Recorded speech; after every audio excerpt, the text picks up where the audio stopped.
I didn't find the phone right away. That's the part that still keeps me awake at night. Because if I had found it sooner, I might have stopped what happened next. It started with something so small I almost ignored it. A sound. Not loud, not obvious. Just a faint clicking noise that didn't belong. At first, I told myself it was nothing.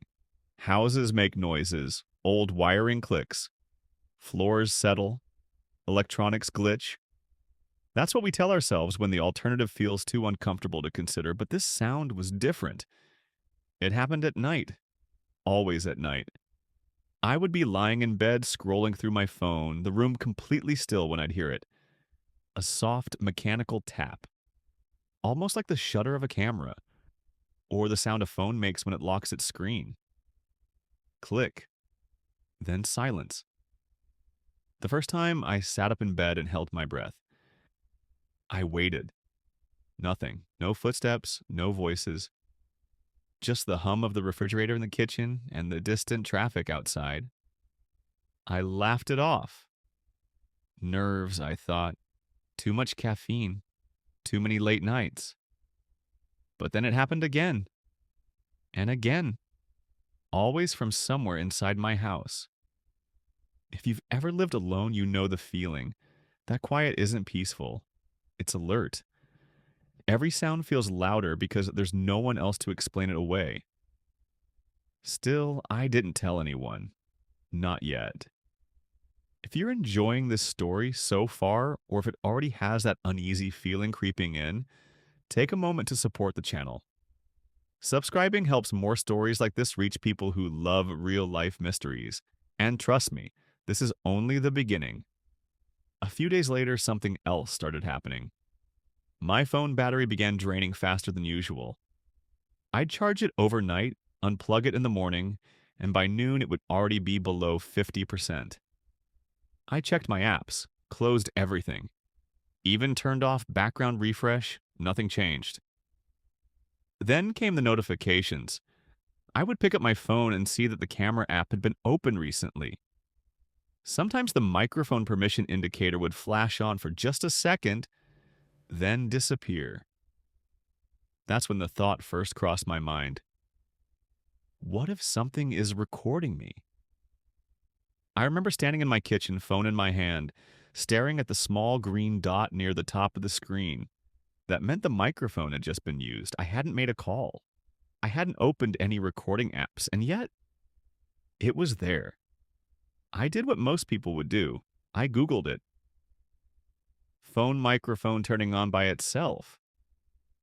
Camera app opening randomly. Strange sounds in house at night. The results were useless. Forums full of guesses. Some blamed software bugs. Others talked about spyware. A few comments spiraled into paranoia and conspiracy theories. I closed the browser and told myself I was overthinking. I wish I had trusted my instincts instead. The next night, the sound came from somewhere closer. Not the walls, not the ceiling, the closet. My bedroom closet was small, just sliding doors, a hanging rod, a shelf with some boxes I hadn't touched in years. I hadn't opened it that evening. Click. This time, I didn't move. I stared at the closet doors, my heart pounding so hard I could feel it in my throat. The room felt colder, the air heavier. I told myself not to be ridiculous. I told myself fear was playing tricks on me, but fear doesn't make sounds. I got out of bed and crossed the room slowly. Each step felt louder than the last. I slid the closet door open. Nothing. Clothes hanging neatly, shoes on the floor, boxes untouched, no movement, no light, no sound. I stood there longer than I care to admit, staring into the darkness, waiting for something to jump out. When nothing happened, I exhaled and laughed at myself. I closed the door and went back to bed. That was the night everything changed, because the next morning something was different in my house. The trash had been taken out. I know that sounds normal, but I hadn't done it. The bag I remembered leaving by the door was gone. The bin outside was empty, like someone had taken it to the curb and brought it back. I stood there in the kitchen staring at the clean floor where the bag had been, trying to make sense of it. I replayed the previous night in my head. Did I do it without remembering? No, I was sure. That's when the realization hit me with full force. Someone else had been in my house. If this is starting to feel intense, pause for a second and check out the other stories on this channel. They all explore moments where ordinary life quietly slips into something much darker. And if you want to keep following stories like this, make sure you're subscribed. You won't want to miss what comes next. I installed a lock on my bedroom door that same day. It didn't help. 2 nights later, I woke up to my phone vibrating on the nightstand. No call, no notification, just a single buzz like a warning. When I picked it up, the screen lit up instantly. The camera app was open, not recording, not taking photos, just open. Pointed directly at me. My hand started shaking so badly I almost dropped it. I closed the app and checked the gallery. That's when I saw the video. It was short, only 12 seconds long, time-stamped at 3:17 a.m. I pressed play. The video showed my bedroom. From inside the closet. The camera angle was low, partially hidden behind a pile of clothes. I could see myself sleeping in the bed, my back turned, completely unaware. Then the camera shifted slightly. Someone was holding the phone. I didn't see their face, just their hand.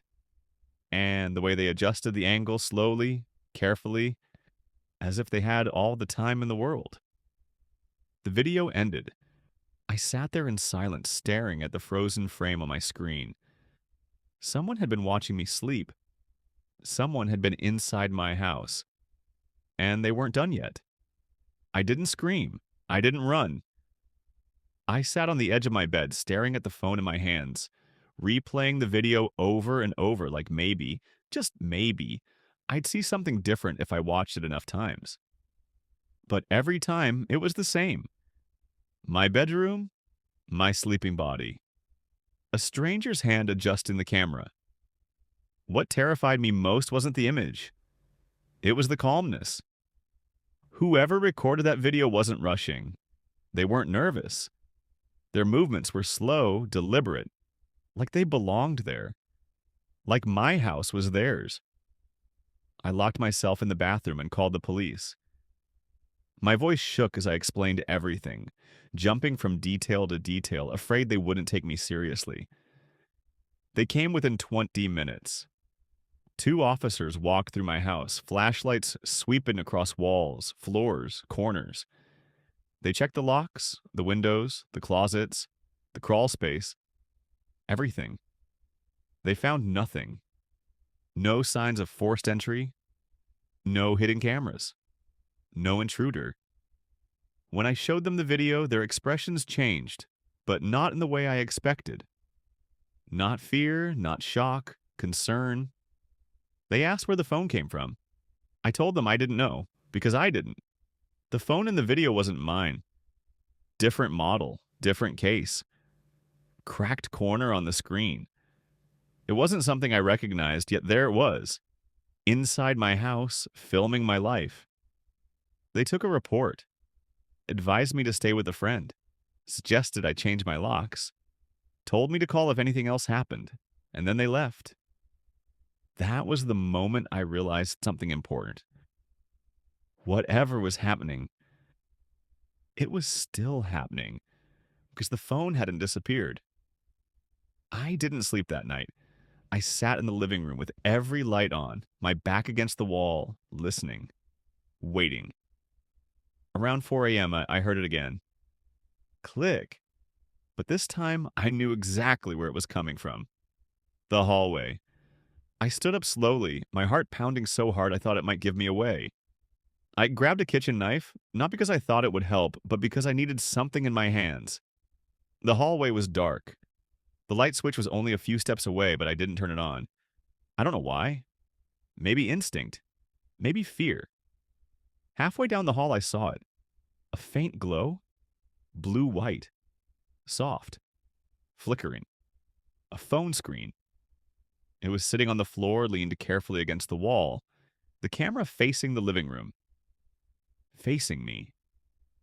The screen was on, recording. For a second, I froze. Then anger cut through the fear like electricity. I lunged forward and snatched it up, flipping it over. The recording stopped instantly. My reflection stared back at me from the dark screen. Pale, wide-eyed, barely recognizable. This was it. The hidden phone. The thing that had been watching me. I took it into the kitchen and sat down at the table, breathing hard, staring at it like it might move on its own. I turned it on. No lock screen, no passcode, no wallpaper. Just a home screen filled with videos. Hundreds of them, all labeled by date and time. I opened the most recent one. It was from 5 minutes ago. The video showed the hallway, showed me walking toward the phone, showed my hand reaching out, showed my face close enough to see every detail. And then, right before the video ended, there was a whisper, barely audible, a voice distorted but clear enough to understand. I knew you'd find it. I dropped the phone. If you're still listening, take a moment to breathe. This is one of those stories where every detail matters. If you want to support the channel and hear more real-life mysteries like this, subscribing makes a real difference. And it helps these stories reach the people who can't stop listening once they start. I picked the phone back up, hands trembling, and checked the other videos.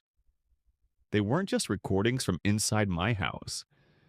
There were videos of me outside, walking to my car, sitting at a cafe, standing in line at the grocery store. Some were filmed from across the street, others from inside buildings I'd never noticed before. Whoever this was had been following me for weeks, maybe longer. Then I found the oldest video. The date made my stomach drop. It was from 3 months ago. The video showed the front door of my house. My front door? I watched as the door opened, and I saw myself walk inside. But the camera didn't follow me. It stayed outside, waiting for almost an hour. Then the door opened again, and someone else stepped inside. I couldn't see their face, but I saw enough. They were wearing my jacket, the one I thought I'd lost. The realization hit me all at once. They hadn't just been watching me. They had been pretending to be me. I scrolled further and found something even worse. A folder, untitled. Inside were photos, screenshots, notes, everything I'd ever searched online, messages I'd sent to friends, personal details I'd never shared publicly, and one final note typed in plain text, saved at the top. You don't notice what's already part of your life. That was when I understood the most terrifying part of all. This person didn't break into my house. They were already inside it. I didn't leave the house. I should have. Every rational part of my brain screamed that I should grab my keys, walk out the door, and never come back. But I didn't, because fear had turned into something else. Obsession. I needed to understand how someone could be this close to my life without me noticing. I needed to know how long they'd been inside my world and how deep it went. I started with the house. I searched everything, not quickly, not carelessly. I checked slowly, methodically, like someone who knows they're not alone but refuses to admit it out loud. Closets, cabinets, behind furniture, inside vents, nothing. Then I remembered the attic. The attic wasn't easy to access, a pull-down ladder in the hallway ceiling, stiff from years of disuse. I stood under it for a long time, staring up, listening, silence. I pulled the cord. The ladder creaked as it unfolded, each metallic sound echoing through the house. I climbed slowly, heart pounding louder with every step. The attic smelled old, dust and insulation and something faintly sour. I turned on my phone's flashlight and swept the beam across the space. boxes, old holiday decorations, suitcases I hadn't opened in years. And then I saw it, a narrow path in the dust. Footprints. They weren't fresh, but they weren't old either. Someone had been up here recently. I followed them. At the far end of the attic, behind stacked boxes, I found a small opening I'd never noticed before. A crawl space, barely visible unless you were looking for it. Inside was a backpack. Black, worn, familiar. My backpack. The one I thought I'd left at a bus station last year. My hands shook as I unzipped it. Inside were clothes, my clothes. Different versions of my outfits, slight variations. Shirts I owned. Shoes just like mine, but not quite the same. Then I found the notebook. Pages and pages of handwriting. My schedule, my habits. What time I left the house. What time I turned off the lights. What days I stayed up late. There were even notes about my moods. More distracted today. Didn't notice the phone. Needs more exposure. Needs more exposure. I dropped the notebook and backed away. That was when I heard movement below me. Footsteps, slow, careful. Someone was in the house. My house. If you're still with me right now, this is the moment where everything changes. Stories like this only work because people stay to the end. And if you want more true, unsettling narratives like this, supporting the channel really does help keep them coming. I froze in the attic, barely breathing, listening as the footsteps moved through the hallway beneath me. They stopped. Right under the attic ladder. I held my phone close, flashlight off, heart hammering so loud I was sure they could hear it. Then I heard something that made my blood run cold. The ladder creaked. Someone was pulling it down. Slowly, deliberately, the sound of metal against metal echoed through the attic as the ladder extended fully. A pause. Then a voice. Soft. Familiar. Almost gentle. You found it faster than I expected. I didn't respond. I couldn't. The ladder began to shake slightly as weight pressed onto it. Someone was climbing, step by step. I crawled backward, bumping into boxes, knocking one over. The sound echoed like a gunshot. The climbing stopped. Another pause. Then the voice again, closer now. I told you, you don't notice what's already part of your life. I turned and ran. I didn't think. I didn't plan. I pushed past boxes, insulation scratching my skin, searching for anywhere to hide. That's when I saw it. A second opening, a vent. Just big enough. I squeezed inside as quietly as I could, pulling the cover back into place just as the attic floor creaked again. Through the vent, I watched. A figure stepped into the attic. Tall, wearing a hoodie. My hoodie. They moved with confidence, like they knew the space as well as I did, like they belonged there. They walked straight to the backpack, straight to the notebook. They flipped through the pages, then looked directly at the vent, at me, even though there was no way they could see inside. They smiled. I knew you'd look here, they said softly. You always do. That's when I realized something horrifying. This wasn't the first time. This had happened before, and I just couldn't remember it. I don't know how long I stayed inside that vent. Minutes, maybe hours. Time didn't work the same way anymore. My thoughts felt slow, slippery, like trying to hold water in my hands. I watched through the thin metal slats as the figure moved through the attic with unsettling calm. They weren't searching. They were checking. Boxes, corners, the backpack, the notebook. Then they sat down, right in the center of the attic, and waited.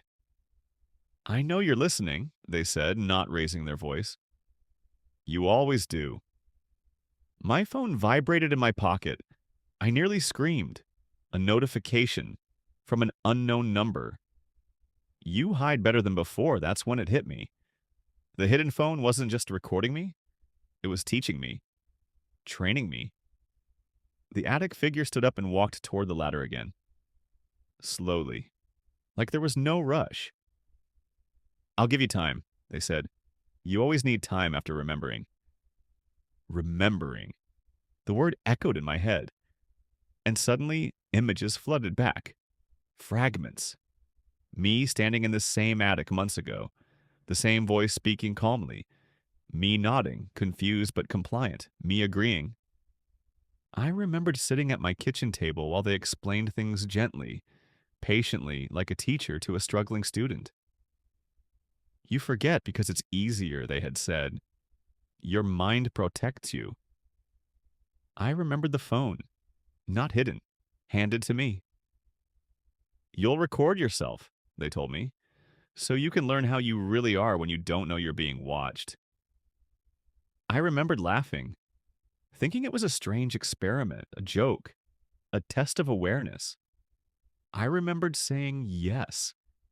If this story is pulling you in right now, it's because the most disturbing stories aren't about monsters. They're about consent, memory, and how fragile our sense of control really is. Supporting the channel helps bring more stories like this to life. The footsteps faded, the ladder folded back up. Silence returned. I stayed in the vent until my muscles burned and my throat felt dry.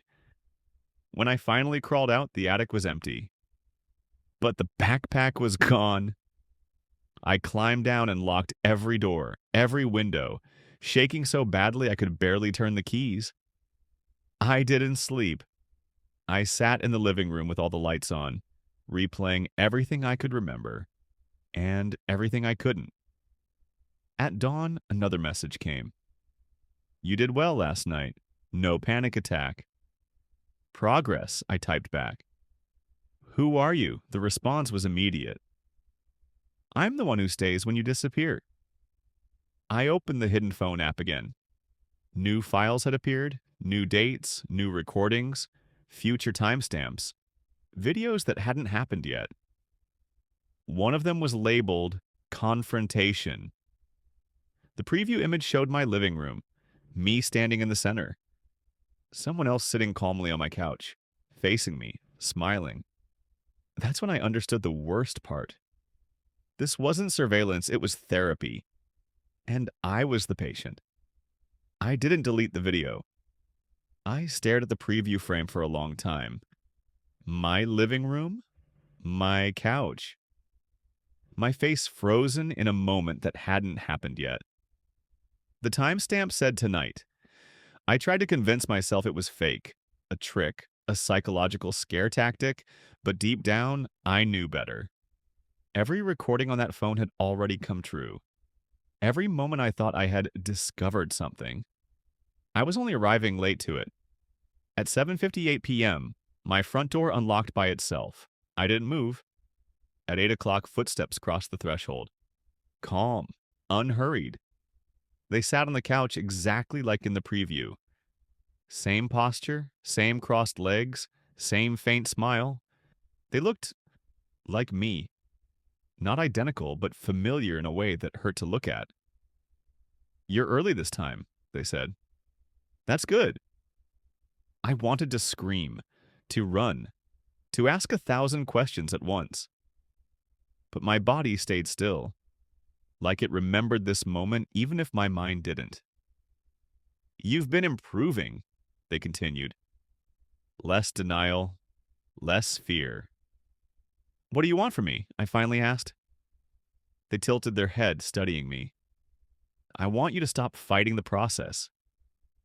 I laughed, shaky and hollow. You broke into my house. You hid phones, you recorded me. They nodded slowly. And you asked me to. My stomach dropped. They reached into their pocket and pulled out a phone. Not the hidden one. My current phone? Unlocked. You came to me because you were losing time, they said. Days you couldn't remember. Decisions you couldn't explain. Gaps? Images flashed again. Doctors' offices. Late-night conversations.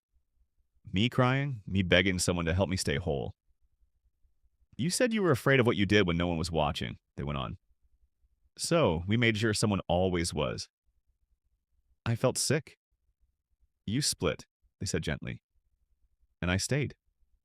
The room felt smaller. You're not spying on me, I whispered. They shook their head. I'm carrying you. They stood up and stepped closer.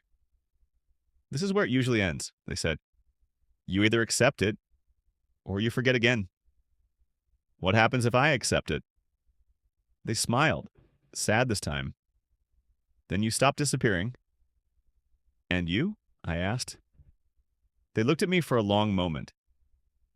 Then I don't need to exist like this anymore. Silence filled the room. Heavy. Final.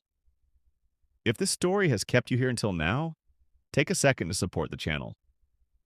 Stories like this live and die by your attention, and there are many more waiting for you. I thought about the recordings, the calm voice guiding me through panic attacks, the reminders to eat, to sleep, to breathe. I thought about the time I hadn't lost. I stepped forward. The phone in my pocket vibrated one last time. Recording stopped. The lights flickered. And for the first time in months, I felt whole. The couch was empty. The door was locked. The hidden phone app was gone. No files, no recordings, no future timestamps. Just me. And a quiet house. Sometimes I still feel like someone is watching, but now I know it's me. If you want more stories like this, subscribe to the channel and check out the other stories. Some will entertain you, others will remind you of things you thought you had forgotten.